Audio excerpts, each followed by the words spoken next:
Did you know most Wing Chun people don't train their blocks in a realistic way? Let me show you how to apply 3 of the most fundamental Wing Chun blocks: the Tan Sao, Pak Sao, Lap Sao. Let's get started. How to make Wing Chun blocks work.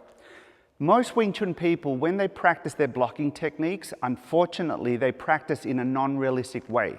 Most of their training is based on Chi Sao applications, Chi Sao practice, Chi Sao moves. So what happens with that, when the person is attacking you, it's very unrealistic. Most Wing Chun people will have their students practice against the thrusting punch. And as we all know, it's very unlikely that out on the street, someone will attack you that way. So for today's video, I'm going to show you how these 3 fundamental blocking techniques, the Tan Sao, Pak Sao, Lap Sao, are practiced and used at my school against realistic attacks. So on the first one, the Tan Sao, this one we're going to work against hooks coming towards your face. Now when you start, you can start of course on a basic traditional guard. If you're an absolute beginner, that's absolutely fine, because that way you can distribute your weight evenly on both legs, and then when you see the hook come towards you, you can step diagonally into it and intercept. So if David is launching the hook, I'm intercepting, doing the tan, and then I'm punching. So if he attacks on the opposite side, I'm doing exactly the same thing. Here. Here. Now, once you feel confident that you're able to take the step from that neutral position, then you want to immediately do it from a fighting stance. Now, with your guard, I've explained in the past the meaning behind the guards. Now, if you feel comfortable starting with a traditional guard, do that. If not, start with a stance that is comfortable for you to react from.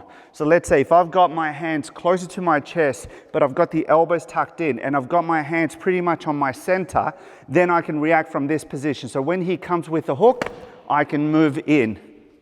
I can move in. Now it's really important that when the attack comes, you're cutting in and using your forearms. Don't use your wrists, okay? I've seen people try to use the Tan Sao against using the wrist against the crease of the elbow. So something like if David's attacking, they'll go in here and then react, okay? That might be effective if you're dealing with someone more or less same height as you. But if the person is much taller than you, has a longer arm than you, the moment you go in towards the elbow, that hand is still going to reach your face. So in my opinion, the way I was taught by my sifu, we don't do the Tan Sao seeking to go towards any particular part in our opponent's arm, but mainly it's designed to protect yourself and to just cover the area you're exposed. So having that in mind, when I'm dealing with the attack, I just want to make sure I'm covering, right? I'm protecting my face, covering, and then I am intercepting with the strongest part of my Tan Sao, which is the forearm. So make sure you work on it both sides, keeping that in mind and driving the horse when doing the technique. And of course, when you punch, lock the arm. Perfect. Now, for the second one, I'm going to show you how to work on your Pak Sao. Now, a lot of people will do the Pak Sao against high punches, the thrusting punch, and whatnot. Today, I'm going to have you work on the Pak Sao against the low jab.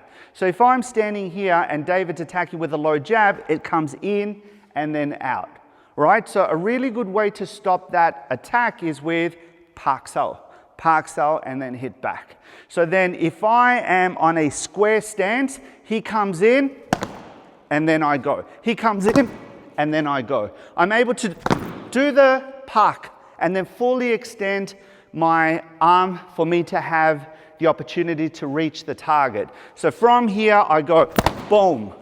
If I'm on a fighting stance, I do exactly the same movement, because don't forget, when you're fighting, when you're sparring, you need to be able to execute these techniques from different positions, different stances, because the opponent is always moving. So you have to learn to adapt your footwork to what's happening then and there. So if I'm doing it from a fighting stance and he comes in, boom, I do the same thing.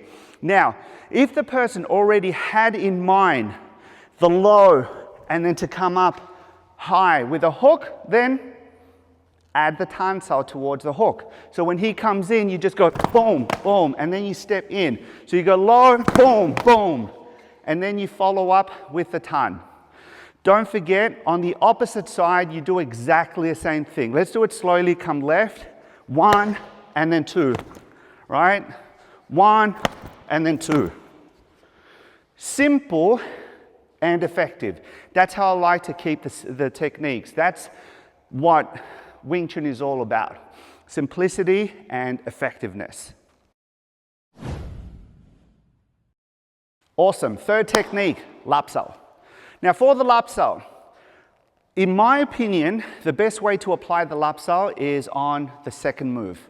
Okay, not the first move. Meaning, if David's launching just a single punch, instead of me trying to trap it with a lap and then go, which I could be able to pull it off, you're much better off just doing a Pak Sao. It's a lot safer. You don't risk missing the arm. Now, if I use it as a second technique, so let's say David's coming at me with a 1-2, then I can intercept the first and then trap the second, right? So then that way I can easily set him up, and then go. So when he's coming at me, 1, I've got my guarding hand and then I trap the second one. He comes in, cover, and then go. He comes in, cover, and then go. Once again, every technique I'm showing you in this video, you can do it from a neutral stance or from a fighting stance. It's exactly the same thing. You should be practicing both options. Let's go again, slow. So we go 1, we cover, and then we lap. We go 1, we cover, and then we lap. Now, when doing this, make sure once you learn all 3 options, you start to mix and match. You start to put the first with the second with the third, and so on. Okay, so let's recap from the basic stance. The first one was the tansal. He comes at me with a hook. I intercept, right?